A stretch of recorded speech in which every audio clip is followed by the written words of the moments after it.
요한복음 11장 17절부터 27절까지의 말씀입니다. 다 찾으셨으면 다 함께 한 목소리로 읽겠습니다. 예수께서 와서 보시니 나사로가 무덤에 있은지 이미 나으리라. 베다니는 예루살렘에서 가깝기가 한 오리쯤 되매 많은 유대인이 마르다에게 그 오라비의 일로 위문하러 왔더니 마르다는 예수께서 오신다는 말을 듣고 곧 나가 맞이하되 마리아는 집에 앉았더라.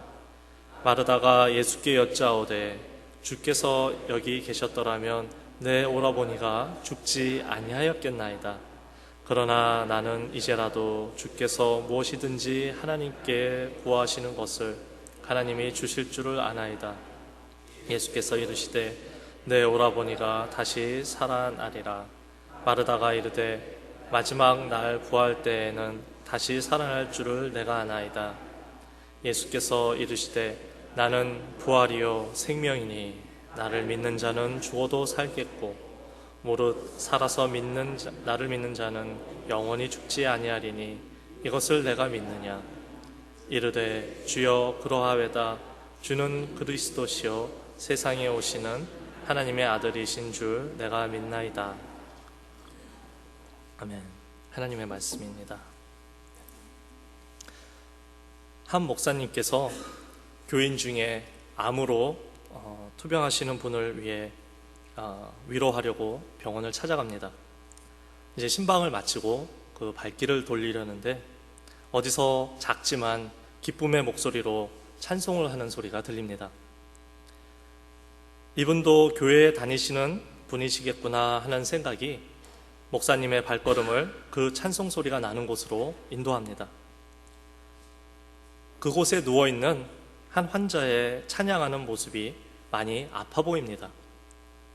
그래서 목사님께서는 그분을 위로하시기 위해 다가갑니다. 그리고 그분과 이야기를 나누다 보니 그분의 믿음이 참 좋아 보입니다. 그래서 교회 장로님쯤으로 생각하시고 어느 교회에서 섬기십니까? 하고 묻습니다. 그러자 그분은 목사님, 저는 한 번도 교회를 나가본 적이 없습니다. 라고 하십니다.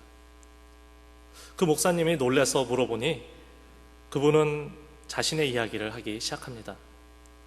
목사님, 사실 저는 세상에 살면서 돈이면 돈, 명예면 명예 다 가지고 아무것도 부족한 것이 없이 살았습니다. 그런데 암이 걸려서 병원에 입원하게 되었고 그 전부터 예수 믿으라고 그렇게 귀찮게 하던 친구가 저를 찾아왔을 때는 지푸라기라도 잡는 심정으로 성경을 읽기 시작했습니다. 성경을 읽지 못할 때는 설교 말씀을 들으면서 예수님에 대해서 듣게 되었고요. 많은 병자를 고치신 이야기를 통해 예수님의 능력에 대해서도 알게 되었습니다. 그래서 저에게도 기적 같은 일이 일어나서 저의 병을 고쳐주시기를 바라고 있었습니다. 그러던 중에 예수님을 만났습니다. 정말로 만났습니다. 병 고치는 분이 아닌 구세주로 만났습니다. 예수님을 나의 구주로 영접하게 되고 이렇게 이 자리에서 찬송까지 부르게 된 것입니다. 여기까지가 이분의 간증입니다. 하지만 이 이야기의 반전은요, 지금은 귀한 소망의 신앙을 소유하고 있지만 병원에 입원하기 전에는 교회 문턱에도 가본 적이 없다는 이 환자분의 고백이 아닙니다. 이분의 계속되는 고백에 진정한 반전이 있습니다. 이 환자분의 이야기를 계속하기 전에요, 이분과 비슷한 경험을 하게 되는 또 다른 한 인물을 제가 소개하려고 합니다. 이 환자분은 예수님을 처음 알았을 때 병 고치는 능력이 있는 분으로만 알았습니다. 하지만 예수님의 진정한 본질을 알게 되며 그를 구주로 영접하게 된 것입니다. 예수님의 진정한 본질을 깨닫는 귀한 경험을 하게 되는 인물은 바로 본문에 나온 마르다입니다. 마르다 이야기의 시작은 나사로와 마르다 그리고 마리아를 삼남매로 소개하고 있는 11장 1절부터입니다. 이들은 예루살렘에서 3km 정도 그리 멀지 않은 곳에 위치한 베단이라는 마을에 살고 있습니다. 이 삼남매는 모두 오래전부터 많은 시간을 예수님과 함께 보낸 친한 사이입니다. 그런데 이 집안의 가장격인 오빠 나사로가 병에 걸려 죽게 되자 마르다와 마리아는 예수님께 사람을 보내 그 사실을 알리고 빨리 오시기를 청합니다. 예수님께서 오시면 쉽게 고치실 것이라고 확신했기 때문입니다. 나중에 나사로가 죽은 다음에 그 무덤 앞에서 눈물을 흘리셨다는 기록이 있을 정도로 예수님께서는 삼남매를 사랑하십니다. 하지만 나사로가 아프다는 소식을 접하신 예수님께서는 뜻밖의 반응을 보이시죠. 소식을 들으신 예수님께서는 바로 떠나시지 않으십니다. 그리고 오히려 알아듣기 힘든 말씀을 하십니다. 4절을 한번 보겠습니다. 예수께서 들으시고 이르시되 이 병은 죽을 병이 아니라 하나님의 영광을 위하며 하나님의 아들이 이로 말미암아 영광을 받게 하려 함이라 하시더라. 그러시고는 이곳에 일부러 이틀을 더 머무신 후에 베다니로 떠나십니다. 결국 나사로가 죽은 후에 도착하시죠. 왜 바로 가시지 않으셨을까요? 이미 우리가 읽은 이 4절에 그 답이 있습니다.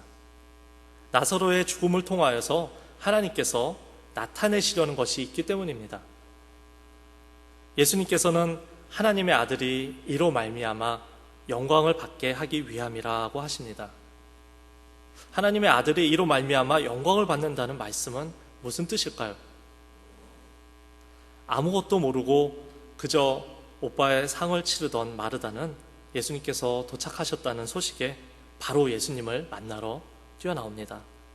그리고 예수님께 이렇게 이야기를 합니다. 주께서 여기 계셨더라면 내 오라버니가 죽지 아니하였겠나이다. 예수님께서 우리와 함께 계셨으면 오빠 나사로가 아플 때 진작 고쳐주실 수 있었을 텐데 지금은 너무 늦었습니다 라고 말하는 것입니다.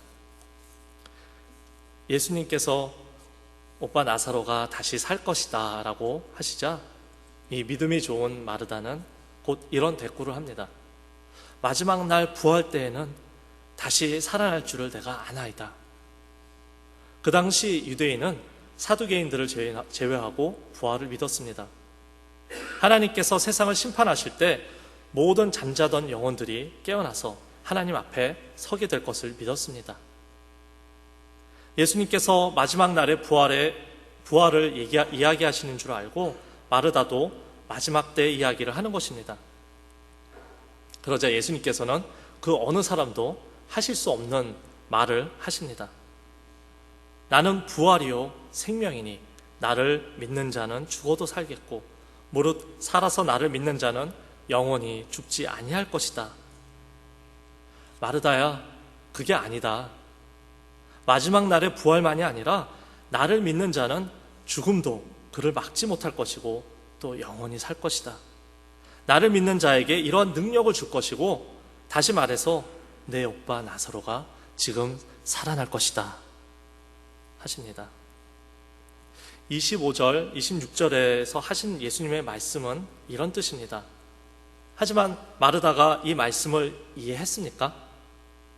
27절의 고백을 봐서는 이해한 것 같습니다. 이것을 내가 믿느냐고 하신 예수님의 물음에 어떻게 대답하죠? 27절을 함께 읽어보겠습니다. 이르되 주여 그러하외다. 주는 그리스도시요 세상에 오시는 하나님의 아들이신 줄.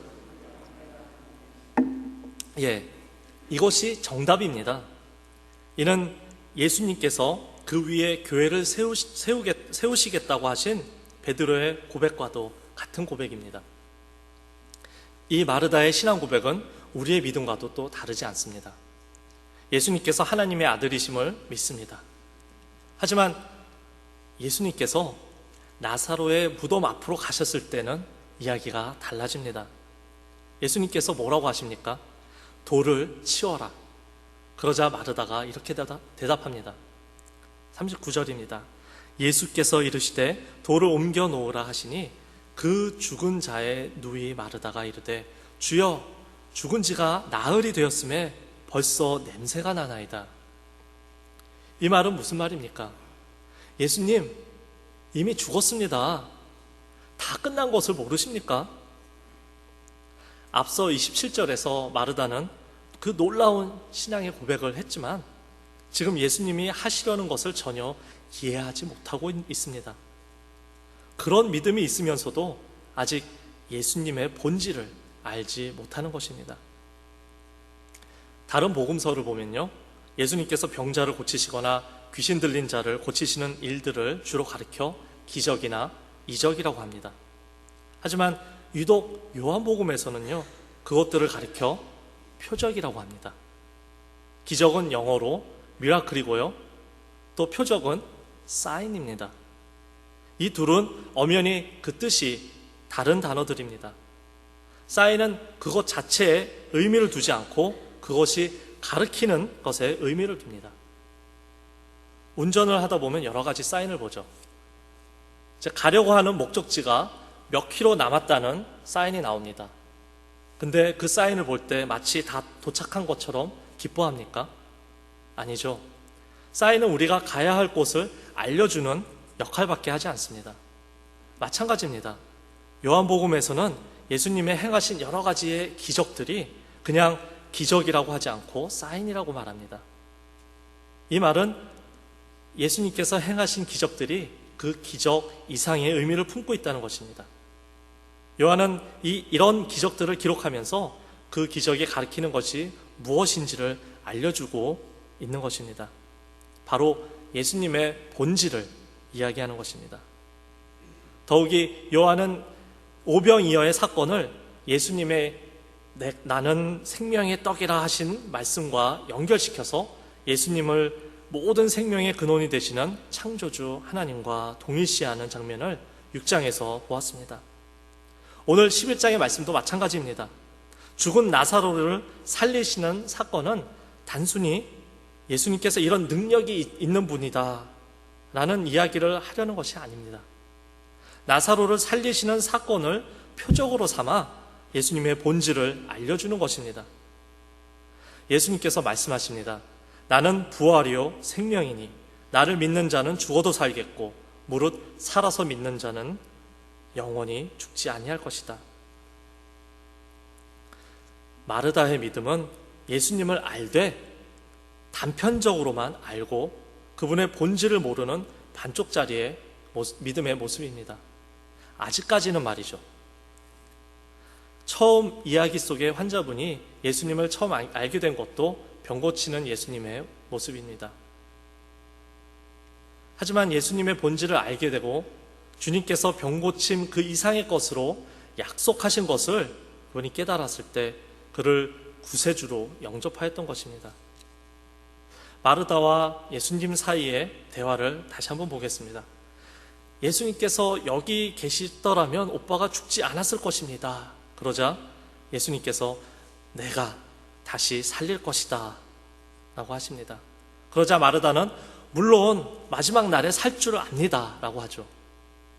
예수님께서 나는 부활이고 생명이다. 나를 믿으면 영원히 죽지 않는다 하시니까 그렇지요. 주는 하나님의 아들이심을 제가 믿지요 라고 대답합니다. 하지만 예수님께서 죽은 나사로를 다시 살리신다는 것은 꿈도 꾸지 못합니다. 마르다의 신앙 고백과 그가 정작 믿는 것 사이에는 엄청난 거리가 있는 것입니다. 여기에서 우리 자신을 점검해야 할 부분이 이것입니다. 우리의 신앙 고백과 우리의 믿음 생활은 얼마나 일치하냐는 것입니다. 다시 말해서 우리가 알고 있는 예수님의 능력과 가치가 우리의 입술의 고백으로만이 아닌 우리의 삶에 얼마나 나타나고 있느냐는 것입니다. 이 세상에 살면서 우리는 예수의 얼마의 가치를 두고 살아갑니까? 예수님의 능력이 우리의 생활에 얼마나 나타납니까? 예수님의 능력이라고 하면 쉽게 이제 사람의 병을 고치는 정도로 생각하기 쉽습니다. 하지만 예수님의 능력이 우리 삶에 나타난다는 것은요, 우리가 용서할 수 없는 자를 용서하는 것이고, 사랑할 수 없는 사람을 예수님의 사랑으로 사랑할 수 있게 되는 것입니다. 온유함이 나타나는 것이고요, 절제할 줄 아는 것이고, 사람을 귀하게 여기고 겸손히 섬기는 모습이 바로 예수님의 능력인 것입니다. 우리가 예수님께 어떤 가치를 두고 살아야 하는지는 마태복음 13장에 잘 나와 있습니다. 마태복음 13장은요, 하나님의 나라를 이제 비유로 가르쳐 주신 말씀들이 많이 나옵니다. 천국, 즉 하나님의 나라의 주인은 누구입니까? 하나님이죠. 예수님입니다. 예수님께서 이 천국의 가치에 대해서 비유로 말씀하시는 부분이 나옵니다. 그 중에 하나만 보겠습니다. 44절입니다. 천국은 마치 밭에 감추인 보화와 같으니 사람이 이를 발견한 후 숨겨두고 기뻐하며 돌아가서 자기의 소유를 다 팔아 그 밭을 사느니라. 천국, 하나님의 나라, 예수님 모두 같은 의미의 단어로 보실 수 있습니다. 그래서 예수님의 가치를 아는 사람은 밭에 보물이 묻혀있는 것을 발견하고 자신의 모든 재산을 팔아 그 밭을 사는 것과 같다고 하십니다. 하나님의 나라, 즉 예수님의 가치는 밭에 숨겨진 보물과 같다고 하십니다. 이 말은 그 아무나 그 보화를 찾지 못한다는 말입니다. 많은 사람들에게 감춰져 있다는 말입니다. 다시 말해서 하나님의 나라는 병 고치는 능력이나 악인들을 싹 멸하시는 그런 능력, 즉 누구나 볼 수 있는 영광과 능력으로 임하지 않는다는 말씀입니다. 아직은요, 예수 그리스도의 진정한 가치를 발견하기는 쉽지 않습니다. 예수님의 가치는 이런 것입니다. 우리가 세상에서 귀하게 여기는 것들을 예수님을 만나고 나면 더 이상 귀하게 여기지 않는다는 것입니다. 예수님은 우리의 돈보다 더 가치 있는 분이십니다. 그분께 순종하는 것이 우리의 자존심을 지키는 것보다 더 중요합니다. 예수님께서 나를 향한 계획을 알아가는 것이 나의 꿈을 이루는 것보다 더 귀한 것입니다. 반쪽 믿음을 가지고 있던 마르다는 나사로 오라버니를 살리신 예수님을 다시 만나며 그분의 진정한 본질을 깨닫게 됩니다. 예수님께서는 그분께서 우리에게 약속하신 능력과 축복과 은혜가 어떤 가치를 가지고 있는지 우리가 알기를 원하십니다. 알 뿐만이 아니라 그 능력을 가지고 축복을 누리며 그 가치를 정확히 알고 살기를 원하십니다. 그래서 죽은 나사로를 마지막 부활 때뿐만이 아니라 지금 살리신다는 것입니다. 예수님의 진정한 가치를 알게 되면요, 이 세상에 예수님보다 더 귀하게 여기는 것은 없게 된다고 하였습니다. 그것엔 자신의 재물과 시간, 명예뿐만이 아니라 자신의 생명도 포함이 됩니다.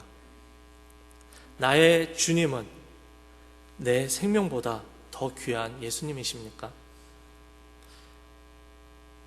병원에 입원한 이 환자분의 믿음의 고백을 들은 목사님은 속으로 참 다행이고 잘 됐구나라고 생각하면서도 암으로 고생하시는 것을 보며 불쌍한 마음도 들었습니다. 목사님이 암이 많이 나아지고 있나요? 라고 묻자 그 환자는 암이 온몸으로 전이되어 이제 2, 3개월밖에 살지 못한다고 의사가 말하네요 라고 합니다. 그리고 이어지는 이 환자분의 간증에 목사님은 많이 놀랄 수밖에 없었습니다. 그런데 목사님, 저는 하나님께 너무 감사드립니다. 처음에는요, 제가 암에 걸린 것 자체가 너무 원망스러웠지만 예수님을 만나고 나서 달라졌습니다. 이제는 제가 암에 걸리게 된 것이 너무나 감사해요. 암에 걸리지 않았으면 건강하게 30, 40년은 더 살 수 있었을지 모르죠. 하지만 예수님을 만나지는 못했을 것입니다. 이 세상에서 몇십 년 더 사는 것으로 끝날 뻔했는데 그 이상의 것을 약속하신 예수님을 만났으니 암에 걸린 것이 얼마나 다행인지 모르겠습니다.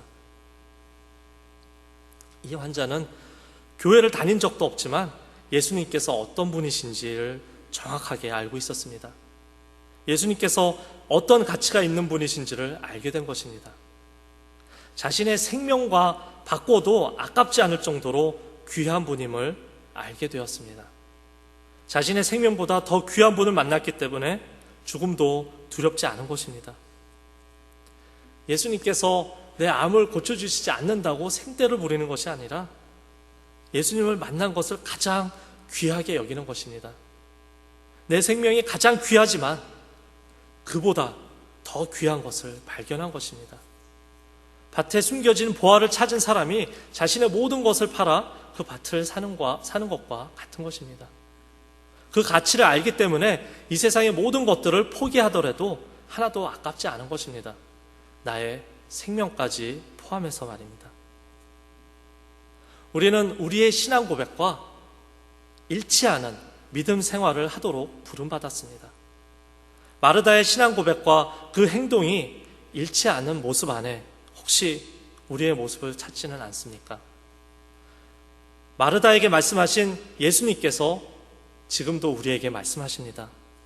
너의 생명보다 귀한 영생의 약속을 그 약속으로 축복하길 원하는 나의 본질과 그 가치를 안다면 더 이상 세상의 헛된 것에서 능력을 얻으려 하지 않고 나에게서 참된 능력을 얻으려 할 것이다. 세상은 이기는 것이 이기는 것이라고 가르치지만 나는 지는 것이 이기는 것이라고 말한다. 세상은 용서하고 양보하면 너희를 무시하지만 나는 그것이 승리라고 말한다. 나를 닮기 원한다고 말하는 너희는 세상을 닮지 말고 나를 닮으라고 하십니다. 지금은 예수님을 그리스도여 하나님의 아들로 고백하는 우리의 믿음 생활을 돌아봐야 할 시간입니다. 예수님께서 약속하신 축복이 얼마나 큰지를 체험한 신앙인은 아파서 병상에 누워야 겨우 성경 읽을 시간이 생기지 않습니다. 우리를 위해 행하시는 능력의 가치를 깨달은 신앙인은요, 불순종의 삶을 살다가 돌이키시기 위해 하나님께서 치셔야 비로소 엎드려 기도하지 않습니다. 예수님께서 눈물을 흘리실 정도로 사랑하시던 사람의 죽음을 막지 않으시고 그냥 죽도록 내버려 두시기까지 하시며 우리에게 알려주시려는 것이 바로 이것입니다. 나는 부활이요 생명이니 나를 믿는 자는 죽어도 살겠고 영원히 죽지 않는다. 이 말씀의 가치를 우리가 깊게 묵상할 때 그 말씀의 능력이 우리의 삶에 나타날 것입니다. 예수님께서는 그분의 본질, 즉 영생의 약속의 참 가치를 깨달아 그 능력과 축복을 체험하는 삶으로 우리를 초대하고 계십니다. 이 귀한 초대에 기꺼이 응하시지 않으시겠습니까? 기도하겠습니다. 하나님 아버지, 은혜를 감사합니다. 부활이며 생명이 되시니 주님 참으로 감사합니다. 우리의 마지막 때 다시 사는 부활만이 아닌 지금 이 삶의 풍성한 생명으로 채워주시기를 원하시는 주님을 찬양합니다. 예수님을 알게 하시고 그 말씀에 순종함으로 그 약속하신 능력을 모두 체험할 수 있는 주의 백성들이 되게 하여 주시옵소서. 예수님 이름으로 기도합니다. 아멘.